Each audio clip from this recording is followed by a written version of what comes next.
J'ai toujours dit que le pouvoir ne vient jamais de l'extérieur. Le pouvoir vient du peuple congolais.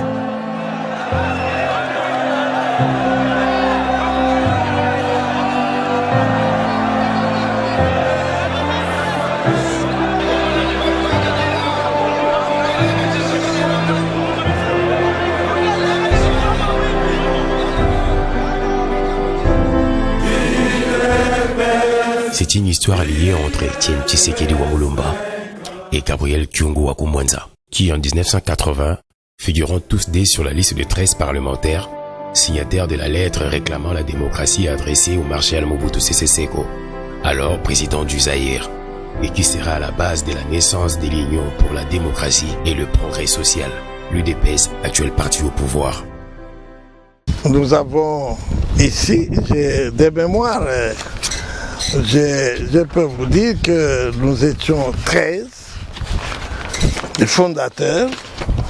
Il y a Ngalula Pandangila, il y a Tshisekedi Wamulumba, Makanda Pinga Chambouy, Capitaine Chabangi, Kyungu Wakumwanza, votre serviteur, Lusanga Lumbu Maloba, Lusanga Ngele, Kanana Chungo, c'est Chongo, Kanana Chongo, il y a Kasala Kalumba, Biringanine, Dia Onken, Ambel et Ngoï Mukendi. Qui ira combattre la dictature mobutienne. En effet, les 13 parlementaires dont fait Etienne Tshisekedi Wamulumba étaient perçus comme des éléments de la 5e colonne des contre-révolutionnaires de danger public, coupables du crime, de haute trahison et des graves atteintes à la sécurité intérieure de l'État. Les 13 connus des arrestations, les tortures, les relégations à répétition dans leur village d'origine, les déportations vers des provinces autres que celles dont ils étaient originaires, les confiscations de biens, les assassinats dont ils furent victimes à cause de leur combat pour la démocratie, l'état de droit, le respect des droits de la personne humaine, etc. C'était grave, c'était haute trahison et on devait passer à la guillotine. Nous avons été ramassés, le tout s'est passé où? Normalement, pour l'opinion, qu'est-ce que vous voulez, il y a longtemps, tout s'est passé, s'est préparé chez le président Ngalula, Pandangila, Joseph. C'est là, à ma campagne, c'est là qu'on se réunissait chaque soir, chacun a mené ses idées. Parce que nous avons passé au peigne fin toute la situation de la vie nationale. Tout. Économie, finance, politique, justice, tout. Et alors nous avons détaillé tous les défauts qu'il y avait, toutes les dérives dictatoriales et tout ça, nous avons décrié tout cela. Nous avons écrit, nous avons envoyé cette lettre ouverte. Et après, quand nous avons décidé de nous muer en formation politique, nous avons aussi, après notre renvoi dans nos villages, et quand nous sommes rentrés, nous avons amené la lettre au ministère de l'Intérieur. On avait même, tout le monde avait fui, personne ne voulait recevoir notre lettre qui annonçait la création de notre parti, et le lendemain nous étions tous ramassés. Et alors là, c'était le procès du siècle. Finalement, condamnation, parce que pendant que on allait comparaître, il y avait 3 questions principales. Vous avez les documents, d'abord pour revenir au document, la lettre ouverte, disait, il y a cette lettre. Avez-vous, à quel niveau, vous, là, vous avez participé à ce travail? Ou bien à la conception, ou à la rédaction, ou alors à la diffusion.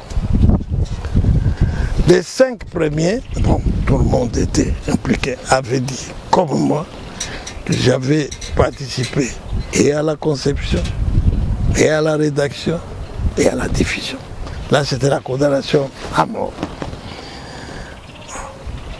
Revenons au parti politique. Après avoir discuté et donné les noms de notre formation politique, Union pour la démocratie et le progrès social, là, Mobutu ne pouvait plus supporter et nous étions arrêtés et jetés à Makala.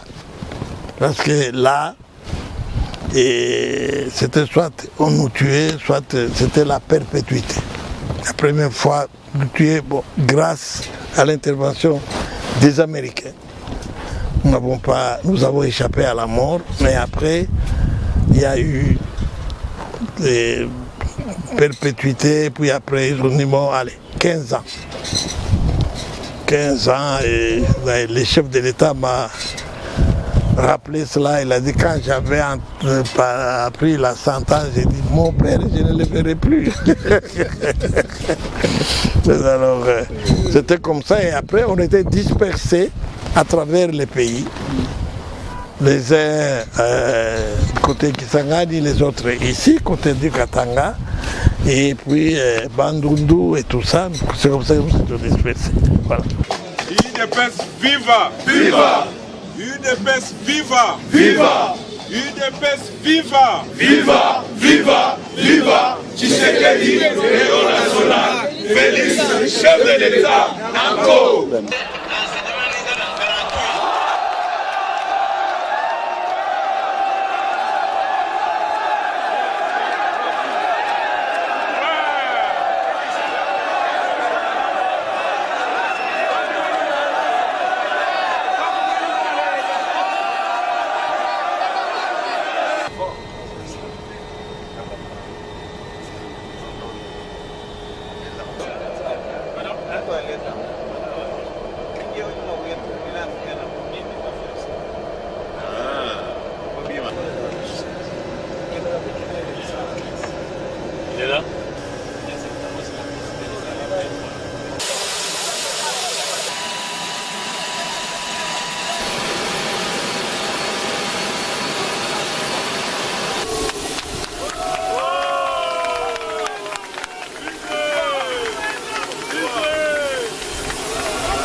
Moi et Étienne Tshisekedi, au pont Gassavubu, le 17 janvier 1988, nous avons sauvé l'UDPS de naufrage. Et Tshisekedi venait de l'Europe, il m'a chargé d'organiser la base du parti ici à Kinshasa. Et nous avons sauvé l'UDPS à la suite des accords de Badolité où l'UDPS devait être tué et devait mourir. Mais nous l'avons sauvé.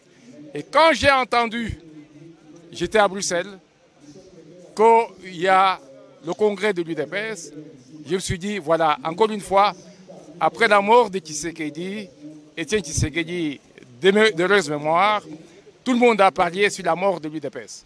Je me suis dit, encore une fois, il y a le salut, il y a la sauvegarde de l'UDPS. L'UDPS va ressusciter pour la 3e fois. Je dis bien, la première fois, c'était quoi? À la création de l'UDPS, on a voulu tuer l'UDPS par Mobutu et consorts. Et avec les accords de Badolité, au pont Gassavubu, on a voulu tuer l'UDPS. Avec la mort de Tshisekedi, on a voulu tuer l'UDPS. Mais l'UDPS, à chaque fois, ressuscite. Je me suis dit, la 3e fois, on va ressusciter l'UDPS avec les Jean-Marc Kabound, on va ressusciter l'UDPS avec Félix Antoine Tshisekedi. Dans un premier temps, le régime Kabila la joue grand seigneur. Au début de février, le gouvernement annonce par la voix de Lambert Mende, son porte-parole, qu'il prendra en charge les organisations des obsèques nationales. Le clan Tshisekedi accepte le principe de cette aide qui les soulage. Ont-ils le choix? Qui sont pour?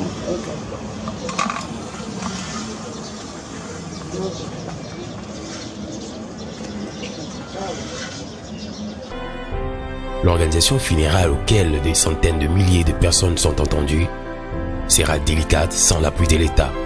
Nous qui nous sommes vus brusquement propulsés aux charges premières du parti et du combat pour poursuivre le combat enfin de la survie de la nation au moment où le leader Maximo est arraché de ce monde. Au-delà de la symbolique forte, présente et sans commune mesure, il est un fait indéniable que nous devons retenir. Aujourd'hui, nous faisons preuve de l'expérience en matière et de la maturité à la hauteur de nos responsabilités. Nous avons fait un parcours de rock, un parcours sur les rocs, voudrais-je dire, depuis la mort de notre président. Oh, que des défis à relever. La liste est bien longue. Nous n'allons pas entièrement l'étaler ici. Au-delà de la convocation de ce congrès extraordinaire, nous pouvons citer, entre autres faits, le respect du délai statutaire de 30 jours contingenté par l'organisation des obsèques du défunt président, la préservation de l'unité du parti, le maintien de la discipline au sein du parti, la gestion des ambitions de membres, les assauts du pouvoir illégitime et illégal de M. Kabila pour fin de débauchage, le soubresaut de forces négatives à l'intérieur même du parti, la provocation des éléments traîtres auto-exclus dans la dernière en date et la citation directe au tribunal de Matete où nous avons remporté une victoire retentissante sur le porteur et les usurpateurs de notre identité. Dès lors, la famille met le doigt dans un funeste engrenage. Chacune des décisions entourant les obsèques devra désormais être négociée avec le régime qui s'est montré peu pressé. Pendant que l'âme de l'opposant historique reposant derrière ce mur, ceux qui ont été témoins de l'histoire et ceux qui ont soutenu son combat témoignent en ces termes. Je ne crois pas qu'il y a eu un compatriote congolais qui aurait fait plus que lui pour justement mériter ce titre de héros. Et je dirais aussi même père, vrai père de la démocratie dans ce pays. Aujourd'hui, nous devons enseigner ce que Étienne Tshisekedi, ce qu'il représente pour le Congo, ce qu'il représente pour la lutte afin de démocratiser ce pays. C'est lui le père de la démocratie. Non, Tshisekedi c'était un vrai nationaliste. Donc, de toute façon, l'extrémisme appelle toujours un extrémisme aussi. Au fait, sur le terrain, on avait un pouvoir dictatorial qui était extrémiste. Donc là, je ne reviendrai pas dessus, tout le monde connaît l'histoire. Donc, devant l'extrémisme, on peut qu'être aussi extrémiste. Mais on sait donc nuancer cela suivant les réalités de terrain. Et je crois qu'il a eu cette qualité-là, justement, de comprendre que les choses donc, évoluent avec le temps. C'était plutôt un nationaliste convaincu. Souvenir ya malamu oyo naza nango epa papa, je suis du Congo central. Mais jamais natika kozala humilié parce que nakuta awa une affaire de 500 de 600 gardes. Parmi les gardes, natozaki 2 b 4 différentes provinces. Mais la majorité c'était des Kasaï, Nengazaki mu Congo et jamais natika kozala humiliation de sa part. Qui parfois m'a bezali qui a l'obélanga que non ndiengo yo sali m'a non. Il m'a encouragé que non. Se familiariser na bande konayo, ce sont vos frères. De deux a pesingai culture moko ezali que na pour corrompre ya pasi ou bien pour l'obélanga likambo ya songolo pakala o ezali à l'encontre ya idée na ye. Ndenge papa boko la kabana na ye. Donc c'était difficile.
Fidel André Lubaya, président des LUDA, originel G7. L'histoire retiendra d'Étienne Tshisekedi de Rez Mémoire à la particularité d'avoir fait partie d'un régime qui avait instauré la dictature dans le pays avant de remettre résolument en cause le fondement et d'en dénoncer courageusement les dérives en s'y opposant publiquement de façon pacifique et c'est à ses risques et périls. Fils d'André Guillaume Lubaya Ntalanja, qui a été supplicié par la dictature de Mobutu accompagné de certaines proches dans les conditions inexpliquées jusqu'à ces jours. Lubaya Claude André retient des Sphinx délimités un homme des convictions. Les combats d'Étienne Tshisekedi Wamolomba, qui est aussi celui de la liberté pour la dignité du peuple congolais, demeure inachevé car le pays n'est pas encore totalement libéré de l'emprise des forces centrifuges, a-t-il souligné.